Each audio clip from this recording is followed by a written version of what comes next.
Hey guys, it's Bobby Legs, and welcome to another episode of Bobby Legs Loves Watches. And today I will be reviewing the Feynman One Eclipse. Feynman timekeepers have set out to provide the watch collector with a unique option, something different to add to your collection. Now, definitely you don't see many watches like this out there or in anybody's collection, but they do take a couple cues from one of the big boys in watch history here. So I'll point those out later on in the review. But before we continue with the review, please remember to like and subscribe and click that bell icon to get updates when I upload new videos. I love making these videos, and I hope you like them too. So let's get on with the review. Before I jump into the specs, I just want to make you aware that this watch is currently sold out. And on the website, it doesn't say that there's any plans to do another run of this watch. Um, I don't know if that's going to be the case or not. The way I look at it, if you sell out a watch, why not make more? Because obviously you've done something that people like. So it may come back. They do have other watches available, and I'll put a link to their site in the description. They have a couple of automatics now that are selling and still available. This watch is approximately $1,000 American. So just so you know. Let's jump right into the specs. We have a 39 millimeter case diameter, a 45 millimeter lug to lug. I measured just under 47, and because I had seen some other reviewers getting different results than the 45 listed on the website, so 46.6 is the number I got. Okay, it is what it is. Let's keep moving. 12.5 millimeter case thickness, 20 millimeter lug to lug width. We have a flat sapphire crystal domed, boxed sapphire crystal here. In the back, exhibition case back. I don't know. I don't know what this is. I don't know if this is some sort of, if it's sapphire or some sort of other type of crystal. It's not really explained on the website, but I'm assuming it's sapphire. You have a screwed down or in. It's not a screw down case back, but it's obviously screwed in. And right here we have the ETA 7001, a manual winding movement, 42-hour power reserve, 21,600 beats per hour, 17 joule movement. It's nicely decorated, not bad. Stainless steel case, and some of the cues that I had mentioned in the beginning of the video that Feynman has taken. This coined edged on the case is very Breguet-esque in my opinion. You've seen this in a lot of their lines, and so maybe this is an attempt to this is a formal looking watch, and they're just taking some great design cues from one of the greats and borrowing it to give it that sense of refinement. Also, another cue that they took was the nameplate.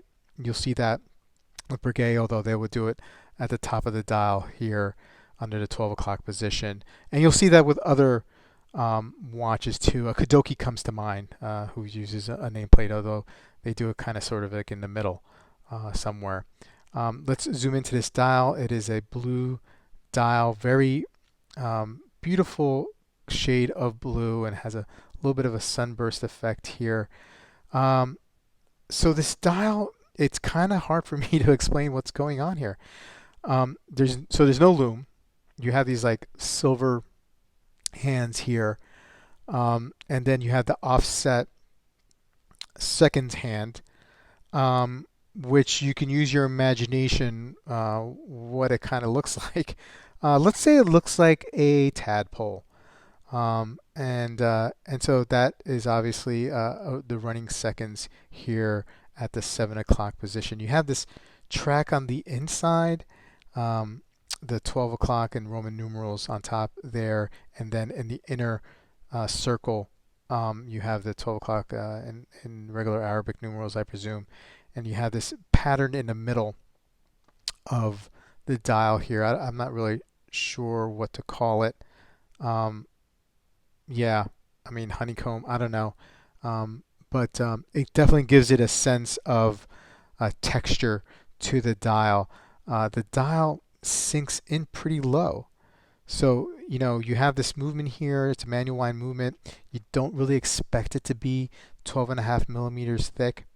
But the reason why we could see here is that you see that chapter ring slopes down pretty much, and it's actually um, a, pretty thick. I guess I'm going to call it a chapter ring.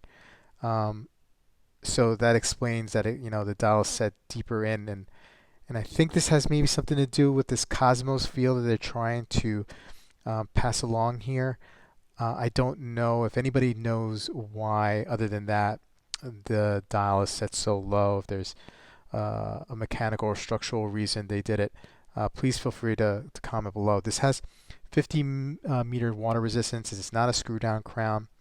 You got this kind of diamond shaped crown here with the signed F on it for Feynman, and it's small, but I mean it's very the knurl is aggressive, so you get a good feeling of it. Look at me, I'm trying to unscrew it. It's just it pops. So the first position, only position, sets the time, and then you push down and you wind the clock. So let me throw this on wrist, and I'll throw down some outdoor shots as well. I forgot to mention that this is like a lizard skin strap here.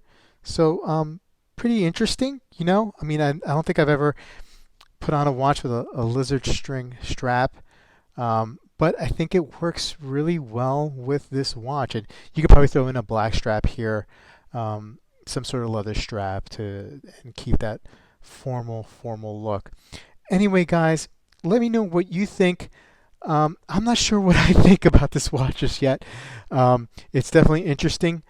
It may not be for everyone, but if you're looking for something unique to add to your collection, then this is pretty unique. So anyway, guys, let me know what you think in the comments below. I love connecting with you guys, and I'll see you guys soon in the next video.